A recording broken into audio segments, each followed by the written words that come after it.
Hoy conoceremos la historia detrás de algo que pocos han analizado bien.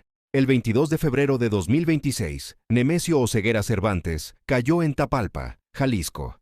Ese día, junto con los comunicados oficiales y los bloqueos en 6 estados, algo más empezó a circular en redes. Los nombres de los artistas que habían dedicado canciones a este hombre. No uno, no dos. 6 artistas entre los más escuchados de América Latina. Algunos lo hicieron por encargo directo, algunos por negocios, algunos por ambos, y al menos uno pagó con su vida el costo de mencionar al Mencho en el momento equivocado. Hoy vamos a analizar quiénes son esos artistas, qué canciones hicieron, qué revelan esas letras sobre los vínculos reales entre la industria musical y el crimen organizado, y por qué algunos de ellos todavía no han explicado públicamente lo que está documentado. Suscríbete y activa las notificaciones. Empezamos. Antes de hablar de los artistas, hay que entender el sistema. Los corridos no son solo un género musical. Dentro del crimen organizado mexicano, el corrido es una herramienta de comunicación. Un narcocorrido por encargo tiene 3 funciones simultáneas. Propaganda interna. Refuerza la lealtad y el orgullo entre los integrantes de la organización. Escuchar tu nombre en una canción que suena en radios y plataformas de streaming tiene un peso simbólico dentro de la estructura criminal. Mensaje externo. Le dice a otras organizaciones y a la sociedad en general quién tiene poder, qué territorios controla y qué está dispuesto a hacer. Es una declaración pública que no requiere rueda de prensa. Lavado cultural. Cuando un artista reconocido canta un corrido por encargo, le da a ese contenido una plataforma que los comunicados de la organización nunca tendrían. La música llega donde los boletines no llegan. ¿Qué gana el artista? Dinero. Mucho dinero. En algunos casos, acceso a mercados y públicos controlados por la organización. Protección en ciertas regiones donde viajar sin ese respaldo es peligroso. ¿Qué arriesga? La atención de las autoridades, la atención de organizaciones rivales y en algunos casos, la vida. Con ese contexto, vamos con los artistas. Natanael Cano. El más abierto. El que no esconde nada. Natanael Cano es quizás el artista que más explícitamente ha mostrado sus vínculos con el CJNG, tanto en su música como en apariciones públicas. Fue ampliamente criticado hace unos años por un gesto de apoyo público al Mencho en un evento, un gesto que no pasó desapercibido ni para el público ni para las autoridades mexicanas. En cuanto a sus canciones, 3 temas destacan por sus referencias directas. Proyecto X, en colaboración con Gabito Ballesteros, menciona las 4 letras en referencia al CJNG y nombra territorios clave de la organización: Michoacán, el estado natal del Mencho, y Puerto Vallarta como plaza controlada. Lulú, también con Gabito Ballesteros, lo menciona como el señor de la M y hace referencia al dominio en Guadalajara, capital de Jalisco, y corazón operativo del cártel. Presidente, colaboración con Gabito Ballesteros, Luis R. Conríquez y Netón Vega, donde la referencia al de la M es una de las líneas centrales de la canción. Lo que hace especial el caso de Natanael Cano no es solo la música, es la constancia. No es un artista que hizo una canción por encargo y siguió con su carrera. Es alguien que construyó parte de su identidad artística con esa asociación visible. Peso Pluma, el que cambió de bando, y las consecuencias que vinieron. Peso Pluma es hoy uno de los artistas más escuchados del mundo, pero sus inicios estuvieron mucho más cercanos al CJNG que su imagen actual sugiere. Al principio de su carrera grabó temas con referencias directas al cártel de Jalisco, pero cuando alcanzó la fama internacional, su música empezó a asociarse con el cártel de Sinaloa. Ese cambio de asociación tuvo consecuencias. El CJNG lo amenazó de forma documentada. Hubo un periodo en que los organizadores de eventos en ciertas regiones del país recibieron mensajes advirtiendo que presentaciones de Peso Pluma no eran bienvenidas en territorios del cártel. Entre sus canciones más conocidas con referencias al CJNG está El 08, donde menciona a Adrián Alonso Guerrero, ahijado del Mencho, y al propio señor Mencho, y a Su Casa, colaboración con Luis R. Conríquez, donde las 4 letras aparecen como referencia central. El caso de Peso Pluma ilustra algo que el análisis de estos vínculos suele ignorar. No se trata solo de artistas que eligieron asociarse con el crimen organizado. En algunos casos, las asociaciones se construyen cuando los artistas todavía no tienen el poder de negociación para decir que no, y salir de ellas después tiene un costo que no siempre es musical. Anuel A. el reggaetonero que fue más lejos que nadie. Y lo que revelan sus letras. El caso de Anuel es el más llamativo porque nadie esperaba que un artista de reggaetón puertorriqueño tuviera vínculos documentados con el crimen organizado mexicano. Pero la evidencia que fue surgiendo no era solo musical. Cuando Anuel empezó a frecuentar México de forma intensa, fue visto en eventos rodeado de personas con vínculos identificados con el CJNG. Fotografías circularon mostrándolo junto a Sergio Alberto del Villar, primo directo de Zeus Salazar del Villar, figura clave dentro de los Salazar, organización que controla gran parte de Sonora y con alianzas documentadas con el CJNG. En lo musical, Little Demon incluye un fragmento del corrido, El dueño del palenque, una canción hecha por encargo directo del Mencho, y contiene la línea: ahora estamos haciendo business con los mexicanos de Jalisco, de Guadalajara. En la misma canción aparece otra referencia que los investigadores de seguridad notaron.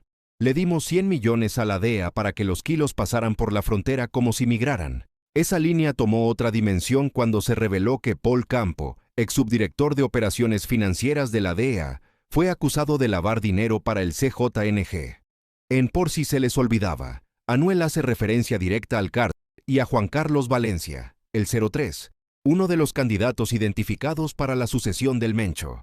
Anuel también ha interpretado en múltiples ocasiones El dueño del palenque de los Alegres del Barranco, una canción que está prohibida en México por estar dedicada directamente al Mencho.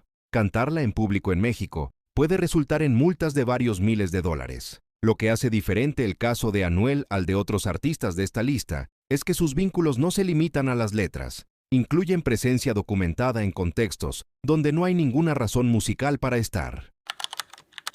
Fuerza Régida, el homenaje más directo de un artista de élite. Fuerza Régida, junto con Juanpa Salazar y Calle 24, grabaron una canción que lleva las 4 letras hasta en el título: CJNG. No hay ambigüedad en la letra.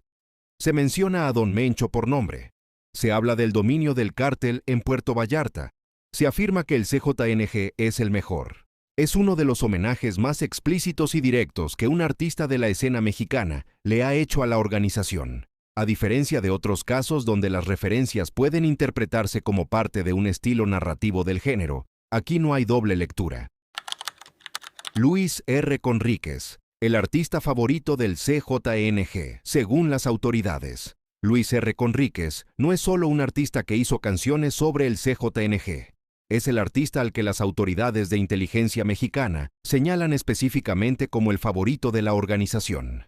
Las autoridades lo vinculan directamente a Ricardo Ruiz Velasco, el doble R, uno de los líderes regionales más importantes del cártel, en cuyas fiestas privadas Luis R. habría actuado.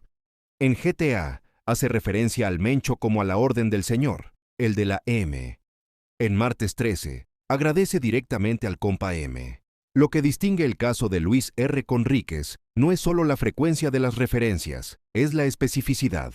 Sus letras contienen detalles que, según analistas del tema, solo alguien con acceso directo a la organización podría incluir con esa precisión. Los Alegres del Barranco, el grupo con más material dedicado al Mencho, y la canción que está prohibida en México. Los Alegres del Barranco son el grupo con mayor cantidad de material documentado dedicado al Mencho y al CJNG. 3 canciones destacan. El del Palenque habla de las 4 letras, menciona Michoacán y declara lealtad al líder. Soy Mencho, en colaboración con Norteño Push, está completamente dedicada al capo. No se guarda nada, confirma la violencia que lo caracterizó y lo presenta como figura de autoridad indiscutible. El doble R hace referencia a Ricardo Ruiz Velasco y al dominio del cártel en Jalisco y Michoacán. Pero la canción por la que son más conocidos en este contexto es El dueño del palenque. Esta es la canción que Anuel interpretó en público. Esta es la canción que está prohibida en México. La prohibición no es simbólica. Interpretarla en un evento público puede resultar en multas significativas, bajo las leyes de seguridad que regulan contenido que glorifica organizaciones criminales. El pirata de Culiacán, cuando la pantalla no es un escudo. La historia que regresó a circular el día que cayó el Mencho. Con la noticia del 22 de febrero, una historia volvió a circular con fuerza en redes sociales. La historia de Juan Luis Laguna Rosales, el pirata de Culiacán. Originario de Villa Juárez, Sinaloa. Infancia difícil. Criado por su abuela después de ser abandonado por sus padres. A los 15 años huyó a Culiacán y empezó a trabajar en lo que encontró.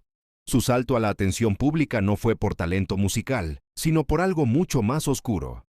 Alrededor de 2015 comenzó a subir videos donde aparecía bebiendo hasta perder el control, mientras adultos a su alrededor lo grababan riéndose.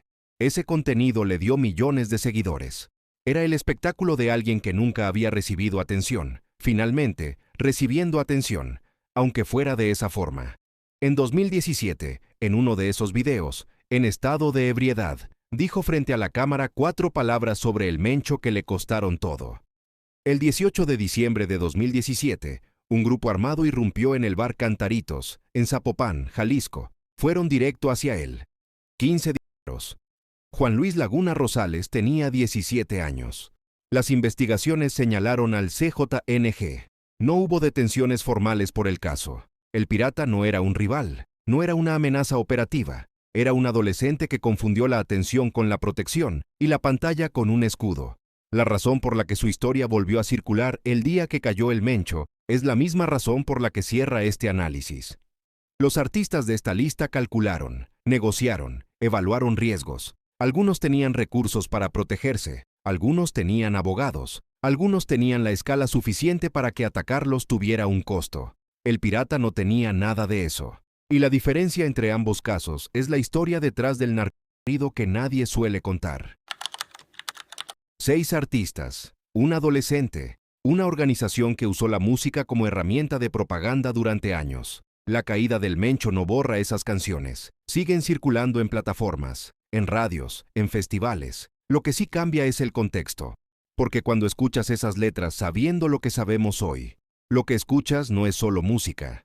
Es el registro de cómo una organización criminal construyó su imagen pública durante más de una década, a través de la industria musical más escuchada de América Latina. ¿Cuál de estos 6 casos te parece el más revelador? ¿Y crees que las plataformas deberían regular este tipo de contenido o eso corresponde a otro debate? Cuéntanos en los comentarios. Si este video te dio contexto que no encontraste en ningún otro lado, dale al me gusta y compártelo. Suscríbete a La Historia Detrás del Crimen. Aquí ponemos contexto donde solo había canciones. Nos vemos en el siguiente.